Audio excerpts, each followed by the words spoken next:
सुप्रभात, नमस्कार। स्वागत है आप सभी का। मैं हूं प्रीति सिंह। आप देख रहे हैं सुबह 9 बजे और सुबह 9 बजे की खबरों में आप तक लाएंगे हम कोरोना से जुड़ा हर अपडेट। कोविड परीक्षण के मामले में भारत ने बड़ी उपलब्धि हासिल कर ली है और इसका आंकड़ा 1 करोड़ को पार कर गया है। देश में 7 लाख से ज्यादा संक्रमितों की संख्या हुई है, लेकिन राहत की बात यह है कि 61% के करीब देश में रिकवरी रेट है। साथ ही राज्यों में कोरोना से जुड़ी हर खबर, इसके अलावा उच्च शिक्षण संस्थान और विश्वविद्यालय अब अपने छात्रों की फाइनल वर्ष की परीक्षा को बिना बाधा करा सकेंगे। गृह मंत्रालय ने इसकी मंजूरी दे दी है। साथ ही चीन पर दबाव से जुड़ा हर अपडेट, इसके अलावा कई और बड़ी और अहम खबरों पर डालेंगे नजर। आइए शुरुआत करते हैं सुबह 9 बजे की।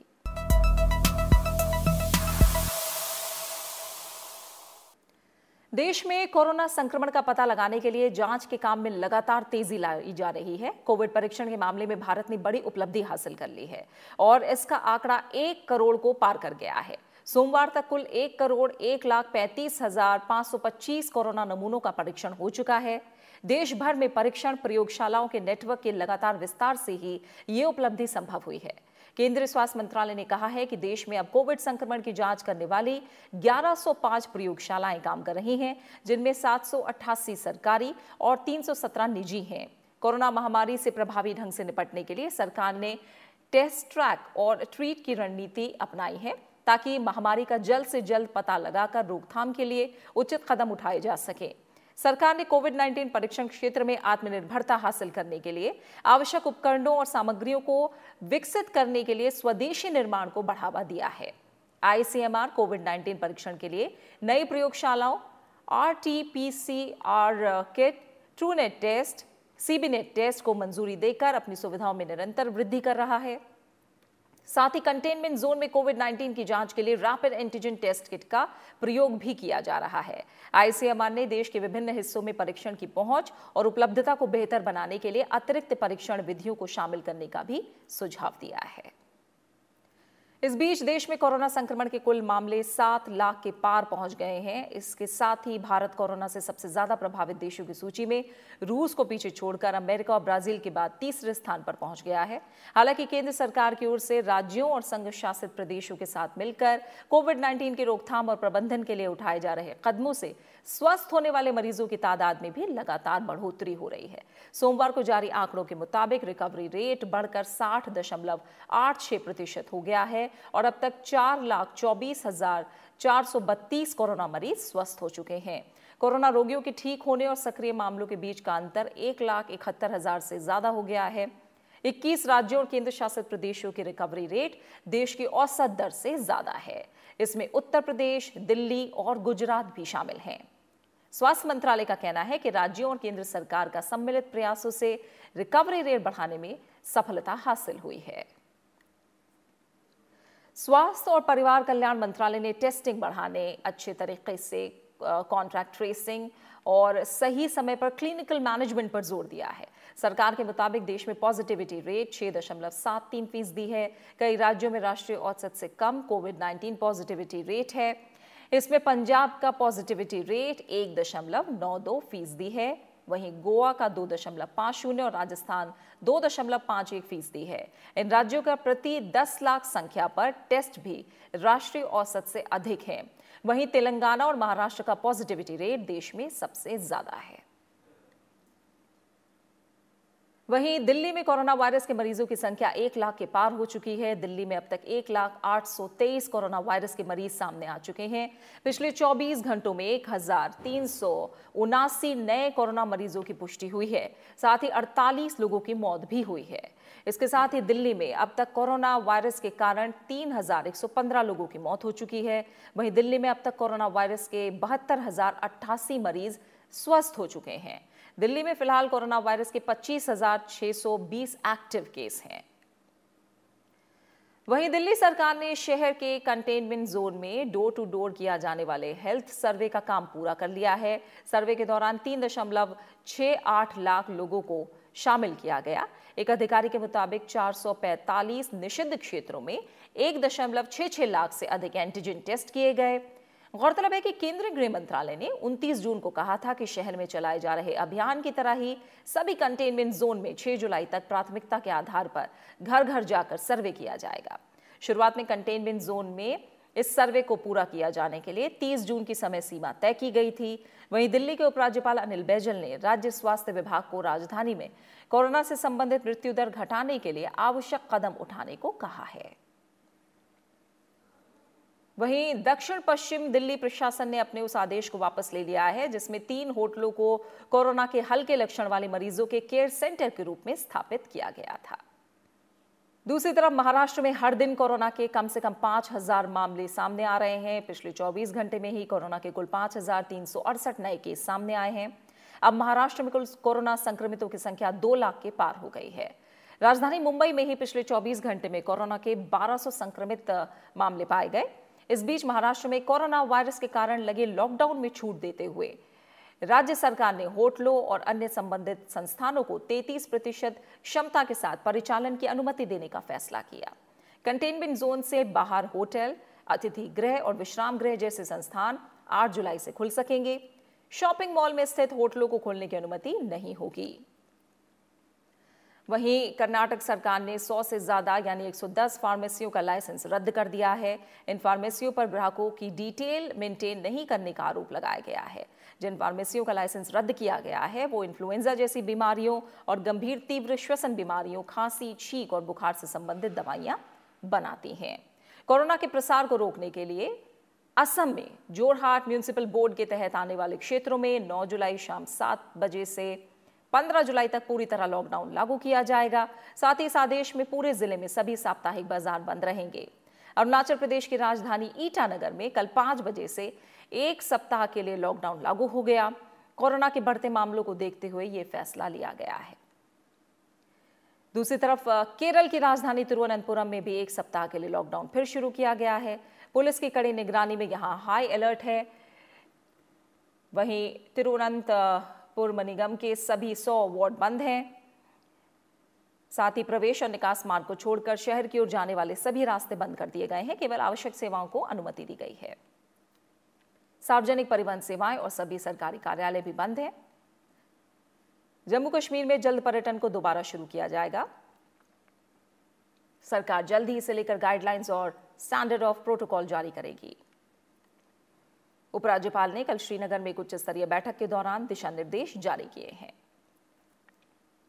वहीं लोकसभा सचिवालय ने संसद भवन में होने वाली संसदीय समितियों की बैठकों को लेकर कोरोना महामारी के मद्देनजर दिशा निर्देश जारी किए हैं। इनमें समिति के सदस्यों की बैठकों में मौजूदगी और सुरक्षात्मक उपायों को लेकर सुझाव दिए गए हैं। कोरोना महामारी की स्थिति के चलते बाधित हुई संसदीय समितियों की बैठकें फिर से शुरू होने जा रही हैं। इसके लिए लोकसभा सचिवालय की तरफ से नए दिशा निर्देश जारी किए गए हैं ताकि कोरोना संक्रमण फैलने की स्थिति से बचा जा सके। सचिवालय की तरफ से जारी दिशा निर्देशों के मुताबिक समिति के समक्ष बैठक में शामिल होने वाले मंत्रालय या विभाग अधिकतम 5 अधिकारियों को ही बैठक में भेजेंगे। अगर बैठक में अधिक अधिकारियों का शामिल होना जरूरी है तो सभी के लिए बैठने की व्यवस्था अलग से लॉबी में की जाएगी। सोशल डिस्टेंसिंग के चलते संसदीय समितियों की बैठकों में कर्मचारियों की संख्या भी सीमित होगी। लिहाजा बैठक की कार्यवाही शब्द दर शब्द रिकॉर्ड करने में कठिनाई हो सकती है। इसलिए रिकॉर्डिंग के लिए ऑडियो सिस्टम की मदद ली जाएगी। इसका इंतजाम CPWD की तरफ से किया जाएगा। बैठक के बाद में ऑडियो रिकॉर्डिंग को ट्रांसक्रिप्शन के लिए हैंडओवर किया जाएगा। इसके अलावा समिति कक्ष के बाहर सैनिटाइजर की व्यवस्था होगी। साथ ही बैठक में शामिल सदस्यों के बीच 6 फीट दूरी के नियम का कड़ाई से पालन करना होगा। ये भी तय किया गया है कि बैठक में किसी मुद्रित सामग्री का इस्तेमाल नहीं होना चाहिए। बैठक से जुड़े सभी दस्तावेजों को सदस्यों को डिजिटल माध्यम से भेजा जाएगा। मंत्रालयों या विभागों के अधिकारी वार्षिक रिपोर्ट या बैग जैसी सामग्री भी साथ नहीं लाएंगे। इससे पहले उपराष्ट्रपति और राज्यसभा के सभापति एम वेंकैया नायडू और लोकसभा अध्यक्ष ओम बिरला ने मई में एक बैठक की थी जिसमें कोविड-19 से उपजे हालात और संसद की स्थायी समितियों की बैठकें आयोजित करने की संभावनाओं पर विचार किया गया था। वहीं दूसरी ओर कांग्रेस नेता जयराम रमेश की अध्यक्षता में विज्ञान और प्रौद्योगिकी विभाग की स्थायी समिति 10 जुलाई को कोविड-19 और भविष्य में इस तरह की चुनौतियों को लेकर तैयारियों पर विचार करेगी। Bureau report, Rajya Sabha TV. वहीं बात दुनिया भर के हालात की करें तो कोरोना वायरस के चलते अब तक कुल 1,15,89,000 से ज्यादा लोग संक्रमित हो चुके हैं। वहीं मृतकों की संख्या 5,37,000 के पार चली गई है। हालांकि इस दौरान 62,70,000 से ज्यादा लोग ठीक हो चुके हैं। पहले नंबर पर अमेरिका है, जहां कुल 29,30,000 से ज्यादा लोग संक्रमित हो चुके हैं। अमेरिका में मृतकों की संख्या 1,30,000 से अधिक हो गई है। वहीं ब्राजील की हालत अब भी बेहद खराब है। यहाँ 16 लाख से ज्यादा संक्रमित पाए जा चुके हैं, जो कोरोना में अमेरिका के बाद दूसरे नंबर पर है। ब्राजील में अब तक 65,000 से ज्यादा लोगों की मौत हो चुकी है। वहीं ऑस्ट्रेलिया में कोविड-19 से सर्वाधिक प्रभावित हुए राज्य विक्टोरिया में संक्रमण को फैलने से रोकने के लिए सीमाएं सील कर दी गई हैं। सोमवार को इस राज्य की न्यू साउथ वेल्स से लगने वाली सीमा को सील करने की घोषणा की गई। पिछले 100 साल में पहली बार ऐसा हो रहा है जब विक्टोरिया राज्य की सीमा बंद की गई। पिछले 24 घंटों में विक्टोरिया में कोरोना वायरस संक्रमण के 127 नए मामले सामने आने के बाद यह फैसला लिया गया। वहीं कोरोना के बढ़ते कहर के बीच राहत भरी खबर है। श्रीलंका में कोविड-19 के मरीजों की संख्या में तेजी से कमी आ रही है और प्रतिदिन संक्रमण के कुछ ही मामले सामने आ रहे हैं। सोमवार को संक्रमण के केवल 2 मामले आए हैं। विश्व स्वास्थ्य संगठन ने कहा है कि हवा के जरिए नोवेल कोरोना वायरस के फैलने के बारे में कोई स्पष्ट प्रमाण नहीं है। हवा में मौजूद कणों के माध्यम से कोविड-19 के प्रसार के बारे में 32 देशों के 239 वैज्ञानिकों के दावे के बाद विश्व स्वास्थ्य संगठन में संक्रमण से बचाव और नियंत्रण संबंधी तकनीकी टीम की प्रमुख डॉक्टर बेनेडिक्टा ने ये बयान दिया है और इन वैज्ञानिकों ने कोविड संक्रमण फैलने के बारे में विश्व स्वास्थ्य संगठन की सिफारिशों पर पुनर्विचार की अपील की है, जिस पर WHO के प्रवक्ता तारिक जसरेविक ने कहा कि इन संदर्भों की तकनीकी विशेषज्ञों के साथ मिलकर समीक्षा की जा रही है। WHO का कहना है कि कोरोना वायरस प्रमुख रूप से संक्रमित व्यक्ति के छींकने और खांसने से निकलने वाली छोटी छोटी बूंदों से फैलता है। वहीं कोविड-19 के बाद चीन से एक और जानलेवा बीमारी बुबेनिक प्लेग के फैलने की खबर आ रही है। देश के मंगोलिया स्वायत्त क्षेत्र के बयानुर शहर में इस रोग को लेकर लेवल 3 की वार्निंग जारी की गई है। स्थानीय प्रशासन के मुताबिक ये चेतावनी शनिवार को बुबोनिक प्लेग के एक संदिग्ध मरीज के दाखिल होने के बाद जारी की गई। ये चेतावनी साल 2020 के खत्म होने तक प्रभावी रहेगी। कोविड-19 के बाद चीन से एक और जानलेवा बीमारी बुबोनिक प्लेग के फैलने की खबर आ रही है। देश के मंगोलिया स्वायत्त क्षेत्र के बयानूर शहर में इस रोग को लेकर लेवल 3 की वार्निंग जारी कर दी गई है। स्थानीय प्रशासन के मुताबिक ये चेतावनी शनिवार को बुबोनिक प्लेग के एक संदिग्ध मरीज के दाखिल होने के बाद जारी की गई है। ये चेतावनी साल 2020 के खत्म होने तक प्रभावी रहेगी। 1 जुलाई को पश्चिम मंगोलिया के खोद प्रांत में भी 2 भाइयों के इस रोग से संक्रमित होने की पुष्टि की गई थी। ये दोनों भाइयों ने मामोट नाम के जीव का मांस खाया था। इन भाइयों के संपर्क में आए करीब 140 लोगों को अलग कर उनकी विभिन्न अस्पतालों में जांच चल रही है। बुबोनिक प्लेग का इतिहास काफी पुराना है। मध्यकाल में इस रोग को ब्लैक डेथ के नाम से भी जाना जाता था। कहा जाता है कि इस रोग के चलते यूरोप की आधी आबादी खत्म हो गई थी। ये रोग रोडियंट्स यानी चूहे की प्रजाति के जानवरों से फैलता है।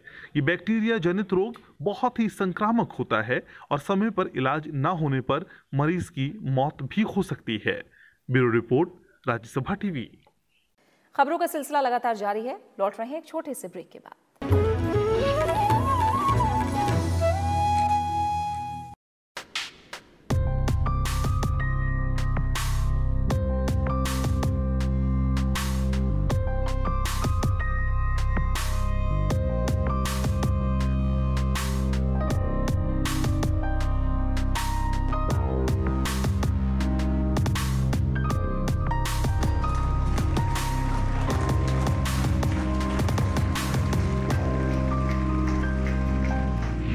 Hello everybody, I am one of the unluckiest person in this India जिनको पहले कोरोना वायरस डिटेक्ट हुआ था। अब मैं बिल्कुल ठीक हूँ। 14 दिन का आइसोलेशन था, ट्रीटमेंट था and I am back at home, बिल्कुल ठीक, कोई प्रॉब्लम नहीं है, कोई दिक्कत नहीं। Please please please don't panic. अगर आपको कोई सिम्टम है डॉक्टर के पास जाएं या फिर जहाँ भी आपके शहर में कोरोना वायरस के टेस्ट हो रहे हैं वहाँ पे जाएं। और अगर पॉजिटिव आता है, भगवान न करे ना आए, अगर पॉजिटिव आता है तो डॉक्टर्स एंड एडमिनिस्ट्रेशन को सपोर्ट करें, जैसे वो कहते हैं वैसे करें। जिन्होंने ठीक करना है उनसे भाग के आप कहाँ जाएंगे। सो प्लीज़ गवर्नमेंट को सपोर्ट करें, एडमिनिस्ट्रेशन को सपोर्ट करें, डॉक्टर्स को सपोर्ट करें, जैसा वो कहते हैं वैसा करें, अपने हाइजीन का ध्यान रखें, अच्छे से हाथ धोएं, कफ या स्नीज हाथ रख के करें, कम से कम लोगों से मिलें, सोशल गैदरिंग में कम से कम जाएं। थोड़े से टाइम की बात है, वैक्सीन आ जाएगा इसका तो एवरीथिंग विल बी फाइन।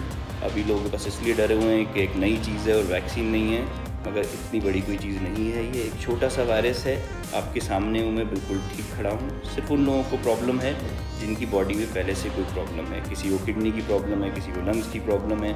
सिर्फ ये वायरस उन लोगों के लिए ख़तरनाक है, बाकी नॉर्मल इंसान के लिए कहीं से कोई भी दिक्कत नहीं है। सिर्फ 14 दिन के आइसोलेशन में इसलिए रखते हैं ताकि आप किसी और कोई बीमारी ना दे पाएँ। तो please guys, support government, support this system. हमें बाकी कंट्रीज से सीखना है, दूसरा यूरोप नहीं बनना है। जब डेवलप्ड कंट्रीज़ अपने देश को नहीं बचा पाई तो अगर इंडिया में फैल गया तो हम लोग कैसे बचा पाएँ। So please guys, support doctor, support administration, panic नहीं क्रिएट करें। कोई भी दिक्कत होती है तो उसके लिए आप अपने डॉक्टर्स पे जाएं और उसका प्रॉपर ट्रीटमेंट लें और अपना टेस्ट कराएं।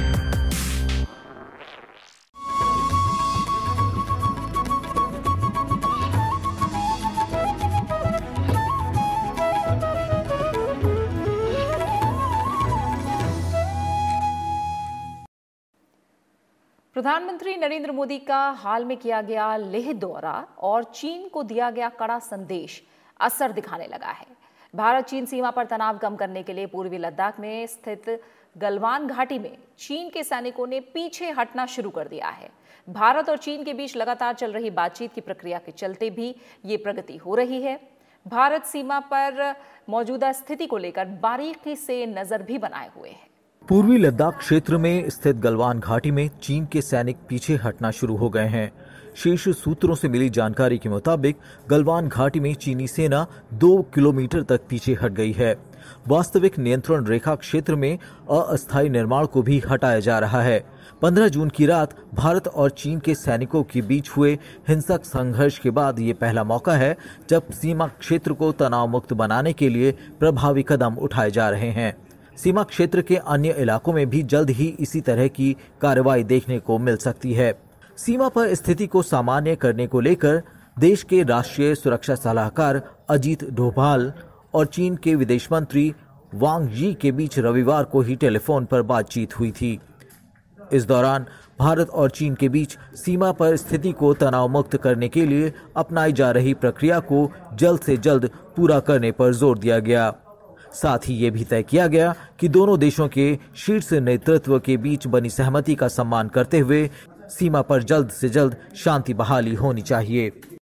दोनों विशेष प्रतिनिधियों के बीच इस बात पर सहमति बनी कि वास्तविक नियंत्रण रेखा पर ऐसी कोई एक तरफा कार्रवाई नहीं होगी जिसे लेकर यथास्थिति में बदलाव हो और दोनों देशों के बीच तनाव बढ़े। साथ ही ये भी सुनिश्चित किया जाए कि भारत चीन सीमा पर तनाव को खत्म करने के लिए चरणबद्ध तरीके से प्रभावी कदम उठाए जाएं। बातचीत के दौरान इस पर भी जोर दिया गया कि भारत और चीन के बीच द्विपक्षीय संबंधों के विकास के लिए LAC पर शांति बनाए रखना और आपसी मतभेदों को जल्द से जल्द सुलझाना आवश्यक है। हाल ही में प्रधानमंत्री नरेंद्र मोदी ने भी लेह का 1 दिवसीय दौरा किया था, जहां उन्होंने चीन को कड़ा संदेश देते हुए स्पष्ट किया था कि भारत अपनी अखंडता और सुरक्षा को लेकर किसी भी सूरत में समझौता नहीं करेगा। इससे पहले भी दोनों देशों के बीच सीमा पर तनाव को खत्म करने के लिए राजनयिक और सैन्य स्तर पर विभिन्न चरण की बातचीत हुई है। भारत, रूस, ऑस्ट्रेलिया और जापान जैसे वैश्विक भागीदारों के साथ भी इस मामले में विदेश मंत्री डॉक्टर S जयशंकर और विदेश सचिव हर्षवर्धन श्रृंगला की बातचीत भी हुई थी। चीन को साफ संकेत दे दिया गया है कि अगर सीमा पर शांति नहीं होगी तो भारत और चीन के बीच में सामान्य संबंध स्थापित करना संभव नहीं होगा और इसीलिए दोनों देशों के बीच वापस जाने की प्रक्रिया फेज में होगी और कई फेज में होगी, टाइमली तरीके से होगी और दोनों पक्ष इस पर कड़ी निगाह रखेंगे। राज्यसभा टेलीविजन के लिए दिल्ली से मैं अखिलेश सुमन। वहीं विदेश सचिव हर्षवर्धन श्रृंगला ने कहा है कि भारत कूटनीतिक और सैन्य स्तर के माध्यमों से चीन से बात कर रहा है और अगर कोई वार्ता नहीं होती तो भारत चीन सीमा पर स्थिति काफी खराब होती। विदेश सचिव हर्षवर्धन श्रृंगला ने कहा कि कोविड-19 महामारी से उत्पन्न होने वाली स्थिति के कारण कूटनीति जोरदार ढंग से डिजिटल हो गई है और भारत चुनौती को ऑनलाइन मंचों का इस्तेमाल करके वैश्विक बातचीत शुरू करने के अवसर में बदलने में सबसे आगे रहा है। आत्मनिर्भर भारत की अवधारणा को लागू करने पर institute of chartered accountants of India की तरफ से आयोजित एक वेबिनार में उन्होंने कहा कि कोविड-19 ने कूटनीतिक कैलेंडर को बाधित कर दिया है, जिसके कारण लगभग सभी अंतर्राष्ट्रीय बैठकें रद्द हो गई हैं। उन्होंने आत्मनिर्भर भारत के बारे में दुनिया भर में बनी शंकाओं को दूर करते हुए कहा कि इसका मतलब भारत का विश्व व्यापार और विश्व बाजार से अलग थलग होना नहीं है, बल्कि आत्मनिर्भर भारत के माध्यम से दुनिया की आपूर्ति श्रृंखला की मुख्य धारा में प्रभावी तरीके से शामिल होना है। साथ ही उन्होंने कहा कि कूटनीति ने नई स्थिति को अपनाया है और मजबूती के साथ ये डिजिटल हुई है। उन्होंने कहा कि इस तरह के डिजिटल कूटनीति में भारत सबसे आगे रहा है। वहीं भारत ने अफगानिस्तान में शांति और स्थिरता लाने के लिए कल एक समावेशी अफगान नीति, अफगान स्वामित्व वाली और अफगान नियंत्रित सुलह प्रक्रिया के महत्व को रेखांकित किया। भारत ने अफगानिस्तान के क्षेत्रीय भागीदारों की एक ऑनलाइन बैठक के दौरान ये जोर दिया। विदेश मंत्रालय के वरिष्ठ अधिकारी ने बैठक में भारत का प्रतिनिधित्व किया। बैठक की अध्यक्षता अफगानिस्तान के राष्ट्रपति मोहम्मद अशरफ गनी ने की और बैठक में संयुक्त राष्ट्र समेत 20 देशों और अंतर्राष्ट्रीय संगठनों ने भाग लिया। विदेश मंत्रालय की तरफ से जारी बयान के मुताबिक राष्ट्रपति गनी ने कोरोना वायरस महामारी से निपटने में अफगानिस्तान को सहयोग देने और क्षेत्र में समन्वित प्रयासों के लिए सार्क नेताओं की बैठक की मेजबानी के लिए प्रधानमंत्री नरेंद्र मोदी को धन्यवाद दिया। इसमें कहा गया है कि 3 अरब अमेरिकी डॉलर से अधिक की प्रतिबद्धता के साथ अफगानिस्तान के सबसे बड़े विकास भागीदारों में से एक भारत ने बैठक में एक समावेशी अफगान नीति, अफगान स्वामित्व वाली और अफगान नियंत्रित शांति और सुलह प्रक्रिया के महत्व को दोहराया है। भारत ने इस तथ्य को रेखांकित किया कि अफगानिस्तान में स्थायी शांति हासिल करने के लिए आतंकवादियों के पनाहगाहों और सुरक्षित ठिकानों को समाप्त करना एक आवश्यकता है। विदेश मंत्रालय ने कहा कि भारत ने अफगानिस्तान में एक संवैधानिक व्यवस्था के लिए समर्थन व्यक्त किया, जिसमें महिलाओं, बच्चों और अल्पसंख्यकों समेत अफगान समाज के सभी तबकों के हितों की रक्षा हो सकेगी। वहीं भारत और इंडोनेशिया के बीच व्यापक रणनीतिक साझेदारी को बढ़ावा देने के महत्वपूर्ण कदम के रूप में दोनों देशों के तट रक्षक बलों के बीच समझौता हुआ है। इससे समुद्री कानून प्रवर्तन, समुद्री खोज, बचाव कार्य और समुद्री प्रदूषण से निपटने के क्षेत्र में सहयोग और समन्वय बढ़ेगा। इस समझौते से अंतर्राष्ट्रीय समुद्री अपराधों से निपटने, समुद्र में खोज और बचाव कार्य सुगम बनाने के लिए सूचनाओं का आदान प्रदान होने की संभावना है। सरकार और विश्व बैंक ने कल सूक्ष्म, लघु और मध्यम उद्योग आपात कार्रवाई योजना के लिए $75 करोड़ के समझौते पर हस्ताक्षर किए। इसका उद्देश्य कोविड-19 संकट से प्रभावित सूक्ष्म, लघु और मध्यम उद्योगों MSME के हाथ में धन का प्रवाह बढ़ाना है। विश्व बैंक के इस कार्यक्रम के तहत इस श्रेणी के लगभग 15 लाख उद्योगों को त्वरित रूप से धन और ऋण उपलब्ध कराया जाएगा, ताकि वो मौजूदा संकट के बावजूद अपना काम करते रहें और उनके रोजगार सुरक्षित रहें। वित्त मंत्रालय ने एक बयान में कहा है कि आने वाले समय में MSME क्षेत्र को बढ़ावा देने के लिए व्यापक सुधारों की दिशा में उठाए गए शुरुआती कदमों में ये एक महत्वपूर्ण कदम है। केंद्र सरकार ने कहा है कि अर्थव्यवस्था के विभिन्न क्षेत्रों में सुधार के संकेत दिखने लगे हैं। कोरोना संकट से प्रभावित अर्थव्यवस्था को पुनरुद्धार और वृद्धि के रास्ते पर लाने के लिए अनुकूल नीतिगत उपायों के साथ आने वाले समय में और तेजी से सुधार की उम्मीद है। आर्थिक मामलों के विभाग की ओर से जून महीने के लिए जारी वृहद आर्थिक रिपोर्ट के अनुसार मई और जून में आर्थिक स्थिति में सुधार के शुरुआती संकेत दिखे हैं। बिजली और ईंधन खपत, वस्तुओं का एक राज्य के भीतर और एक राज्य से दूसरे राज्यों में आने जाने, खुदरा वित्तीय सौदों जैसे क्षेत्रों में तेजी देखी जा रही है। इसमें कहा गया है कि प्रत्यक्ष विदेशी निवेश, पोर्टफोलियो निवेश बढ़ाने और तेल के दाम में नरमी रहने से देश का विदेशी मुद्रा भंडार 19 जून को 505.6 अरब डॉलर तक पहुंच गया। रिपोर्ट के अनुसार जीएसटी संग्रह भी जून में 90,917 करोड़ रुपए रहा, जो मई के मुकाबले 46% और अप्रैल के मुकाबले 181% अधिक है। सरकार ने कहा है कि खरीफ फसल के मौसम के दौरान देश में उर्वरकों की कोई कमी नहीं है। रसायन और उर्वरक मंत्री डीवी सदानंद गौड़ा ने कहा कि राज्य सरकारों के साथ सलाह मशवरा करके उर्वरक का पर्याप्त भंडार तैयार किया गया है। उन्होंने कहा कि राज्य सरकारों की मांग के अनुसार पर्याप्त मात्रा में उर्वरकों की आपूर्ति की जा रही है। मध्य प्रदेश के मुख्यमंत्री शिवराज सिंह चौहान ने दिल्ली में केंद्रीय मंत्री सदानंद गौड़ा से मुलाकात की। केंद्रीय मंत्री ने मध्य प्रदेश में मांग के अनुसार पर्याप्त उर्वरक उपलब्ध कराने का आश्वासन दिया। विश्वविद्यालयों में अंतिम वर्ष की परीक्षाएं सितंबर के अंत तक आयोजित होंगी। मानव संसाधन विकास मंत्रालय ने सोमवार को इस बारे में घोषणा की। कोरोना वायरस के मामलों में वृद्धि के मद्देनजर जुलाई के लिए निर्धारित कार्यक्रम को टाल दिया गया है। विश्वविद्यालय अनुदान आयोग यानी यूजीसी की ओर से जारी संबंधित दिशा निर्देशों के मुताबिक सितंबर में अंतिम वर्ष की परीक्षाएं दे पाने में असमर्थ छात्रों को एक और मौका मिलेगा और विश्वविद्यालय जब उचित होगा तब विशेष परीक्षाएं आयोजित करेंगे। यूजीसी का यह निर्णय केंद्रीय गृह मंत्रालय की ओर से विश्वविद्यालयों और अन्य शिक्षण संस्थाओं को परीक्षाएं आयोजित कराने की अनुमति दिए जाने के बाद आया है। केंद्रीय गृह मंत्रालय ने यूजीसी और विश्वविद्यालयों को केंद्रीय स्वास्थ्य मंत्रालय की ओर से तय एसओपी के तहत परीक्षाएं आयोजित करने की मंजूरी दी है। इस घोषणा के बाद कोविड-19 हालात के मद्देनजर अंतिम वर्ष की परीक्षाएं रद्द होने की अटकलों पर विराम लग गया है। अमेरिका ने सोमवार को ऐसे छात्रों से स्टूडेंट वीजा वापस लेने की घोषणा की जिनके क्लासेस कोरोना वायरस के कारण केवल ऑनलाइन मॉडल पर हो रही हैं। एक रिपोर्ट के मुताबिक इमिग्रेशन एंड कस्टम्स एनफोर्समेंट ने कहा है कि अमेरिका में स्टूडेंट वीजा पर ऐसे छात्रों को प्रवेश नहीं दिया जाएगा। आईसीई ने कहा है कि स्टूडेंट वीजा पर अमेरिका में पढ़ने वाले विदेशी छात्र जिनके स्कूल केवल ऑनलाइन कक्षाओं में हो रहे हैं, उन्हें देश में प्रवेश करने से प्रतिबंधित किया जाएगा और उन्हें अमेरिका छोड़कर लौटना होगा। होमलैंड सिक्योरिटी विभाग के आंकड़ों के मुताबिक मौजूदा समय में 11 लाख से अधिक विदेशी छात्रों के पास सक्रिय स्टूडेंट वीजा है। आईसीई के मुताबिक F1 के छात्र एकेडमिक कोर्स वर्क में शामिल होते हैं, जबकि M1 student vocational course work करते हैं। और आइए एक नजर डालते हैं देश भर में मॉनसून पर। देश के कई हिस्सों में भारी बारिश हो रही है। असम के बाद अब गुजरात और महाराष्ट्र में भारी बारिश से जनजीवन अस्त व्यस्त है। गुजरात के द्वारका, जूनागढ़ और पोरबंदर में पिछले कुछ दिनों में भारी बारिश के बाद बाढ़ जैसे हालात बन गए हैं। राज्य में खतरे के निशान से ऊपर बह रही नदियों के किनारे लोगों को नहीं जाने की चेतावनी दी गई है। मौसम विभाग ने सौराष्ट्र और कच्छ में अगले 3 दिनों तक भारी बारिश की संभावना जताई है।